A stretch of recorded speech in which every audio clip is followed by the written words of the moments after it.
안녕하세요. 구정민TV의 구정민입니다. 우리 알쏭달쏭 우리말 맞춤법 두 번째 영상을 함께 해보도록 할게요. 자, 이번 영상에서는요, 배요와 배요, 그리고 있다가와 있다가, 그리고 틀리다와 다르다 라는 단어들이 어떻게 쓰이는지에 대해서 한번 살펴보도록 하겠습니다. 자, 첫 번째 배요와 배요가 있어요. 네, 우리가 평소에 이야기를 하게 될 때는요, 선생님 내일 봬요라는 표현 상당히 많이 쓰고 있는데요. 그런데 말로 할 때는 상관이 없어요. 그런데 이제 텍스트로 여러분께서 입력을 하실 때 그때는 배요라고 입력을 하십니까? 배요라고 입력을 하십니까? 자, 이 배요와 배요의 경우에는요, 우리가 영상 첫 번째에서 살펴봤었던 되라는 녀석과 동일합니다. 자, 우리가 된장대자가 있다고 얘기를 했고요. 그리고 또 돼지대자가 있다라고 이야기를 했는데요. 자, 무엇을 하라는 것을 넣었을 때 말이 자연스럽다면 그때는 된장대자를 쓴다고 이야기를 했고요. 만약에 해라는 것을 넣었을 때 자연스럽다면 그때는 돼지대자를 쓴다고 이야기를 했습니다. 자, 그렇다면 지금 여기에 나오는 배요와 배요의 경우에도 어떻게 쓰이는지 한번 보도록 할게요. 자, 하를 한번 넣어볼까요? 하요라고 이야기를 하게 되면 어색하잖아요. 자, 그렇다면 이러한 배요라는 표현은요, 어떻다? 네, 일단 존재하지 않는 말이다 라고 보시면 되겠습니다. 자, 그러면 우리가 어떻게 써야 되는가? 자, 해요 라고 쓰기 때문에 이때는 무엇으로? 배요, 오에를 적어야 된다 라고 보시면 되겠습니다. 자, 그럼 우리 예문을 통해서 한번 확인을 해보도록 할게요. 자, 선생님 내일 봬요 라고 이야기를 하게 될 때 선생님 내일 하요 라는 표현 안 쓰잖아요. 내일 봬요, 내일 해요 라는 표현이 좀 적절하기 때문에 우리가 아래 나오는 문장이 맞는 문장이다 라고 보시면 되겠습니다. 자, 그 다음 우리 두 번째 한번 보도록 할게요. 눈에 뵈는 게 없어 라고 이야기를 하게 될 때, 자, 여기서는요, 어때요? 하를 넣으니까 말이 조금 더 자연스럽네요. 자, 그래서 하는 게 없다 라는 것이 더 맞기 때문에 이 문장에서는 아래 나오는 이 문장이 조금 더 적절한 문장입니다. 자, 아래 나오는 거는요, 눈에 해는 게, 우리가 해는 게 없다 라는 표현을 쓰지는 않잖아요. 자, 그래서 이때는 오이, 배를 쓰게 된다라고 보시면 되겠습니다. 자, 그러면 우리 다시 한번 확인을 해볼게요. 하를 넣어서 말이 되면요, 어떤 녀석을, 오이의 배를, 해를 넣어서 말이 되면요, 이때는 무엇을? 오에의 배를 쓰면 된다라는 거 기억을 해주시기 바랍니다. 자, 그 다음 이제 우리 두 번째 어휘 한번 살펴보도록 할게요. 자, 여러분들 이따가라는 이러한 표현 좀 많이 보셨나요? 아무래도 그 장윤정 씨의 노래 중에 있다요라는 그런 노래가 있어요. 많은 분들께서 트로트니까 좀 귀여운 척, 기척하려고 근데 있다라는 표현을 쓰지 않았나라고 생각을 하시던데요. 아닙니다. 있다가라는 표현이 사실상 존재를 해요. 자, 우리 노래 가사를 한번 떠올려 볼까요? 안 돼. 좀 있다요라고 얘기를 하거든요. 자, 이 말은요, 시간적으로 어느 정도 간격이 있게 라는 그런 의미로 쓰이게 되는 겁니다.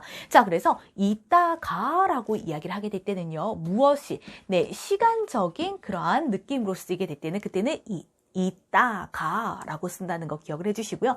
자, 그런데 있다가라고 이야기를 하게 될 때는 이때는 어떠냐면요, 여러분들 있다라는 네, 단어 혹시 알고 계시나요? 나는 집에 있다, 나는 회사에 있다, 나는 학교에 있다 라고 얘기를 하게 될 때 그때 있다 라는 겁니다.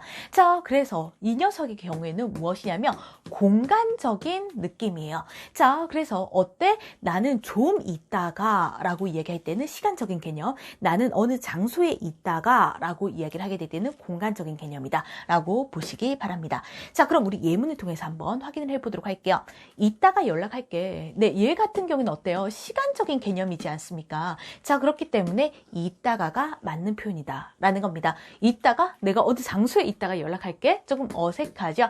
자, 그 다음 우리 두 번째 문장 한번 볼까요? 집에 있다가, 자, 여기서 있다가 라고 얘기를 하면요, 어때요? 집에서 잠시 뒤에 잠이 들었다? 아니라는 거죠. 집에 머물다가 라는 의미로 쓰여야 된다는 겁니다. 자, 그래서 어때요? 시간적인 개념으로 쓰게 될 때는요, 있다가. 자, 그리고 공간적인 개념으로 쓰이게 될 때는요, 그때는 있다가라는 거 기억을 해주시기 바랍니다.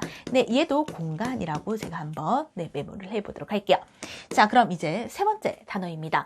틀리다와 다르다가 있어요. 자, 이 단어는 어떻게 다를까요? 틀리다라고 이야기를 하면요, 얘는 하나가 맞지 않을 때, 그럴 때 우리가 틀리다 라는 표현을 쓰게 되고요. 다르다 라고 이야기를 하면요, 두 개가 있어요. 두 개가 같지 아니하다 라고 이야기를 하게 될 때, 그때 다르다 라는 표현을 쓰게 되는 겁니다. 자, 그러면 우리가 이 틀리다를 영어로 표현하면 어떻게 표현을 하게 되냐면 wrong이라고 표현을 해요. 다르다의 경우에는 different입니다. 자, 그래서 틀리다의 반의어는요, 맞다 라는 거고요. 다르다의 반의어는요, 같다 라는 단어입니다. 자, 그럼 우리 또 한번 확인을 해볼게요. 나는 네 생각과 틀리다? 아니죠. 나의 생각과 너의 생각이 있어요. 나의 생각과 너의 생각이 같지 아니하다라는 이야기거든요. 자, 그럴 때는 어떻게 써야 된다? 나는 너의 생각과 다르다라고 이야기를 해야 된다는 겁니다. 자, 같지 아니하다라고 이야기를 하게 될 때 두 개가 있는데 같지 않을 때는요, 그때는 다른 거고요. 자, 우리 2번 문장 한번 볼까요? 난 1번 문제는 틀렸어. 자, 그러니까 1번 문제 자체를 어떻게 했다는 거예요? 틀렸다, wrong 했다는 거죠. 네, 잘못되었다. 자, 그렇게 해서 어떠냐면요, 여기서는 틀렸다. 1번 문제는 달랐어. 우리가 이런 표현은 안 쓰니까. 자, 여기에서는 첫 번째 문장이 맞다라고 보시면 되겠습니다. 네, 우리 이번 영상에서는요, 배요와 배요. 자, 그리고 있다가 틀리다와 다르다를 한번 살펴봤는데요. 자, 배요의 경우에는 무엇을 하를 넣어서 말이 돼? 네, 그때는 이 배자를 쓰게 되고요. 해를 넣어서 말이 돼? 그때는요, 어때요? 오해의 배를 쓴다고 얘기를 했습니다. 자, 있다가의 경우에는요, 무엇이야? 시간적인 개념이야. 있다가라고 얘기를 하면요, 공간적인 개념이야 라고 보시고요. 틀리다는 하나가 잘못되었을 때 틀리는 거고, 다르다는요, 두 개가 같지 않을 때 다르다 라고 이야기했다는 거 기억을 해주시기 바랍니다. 자, 그러면요, 저와는요, 또 다음 영상에서 만나도록 할게요. 여러분, 안녕!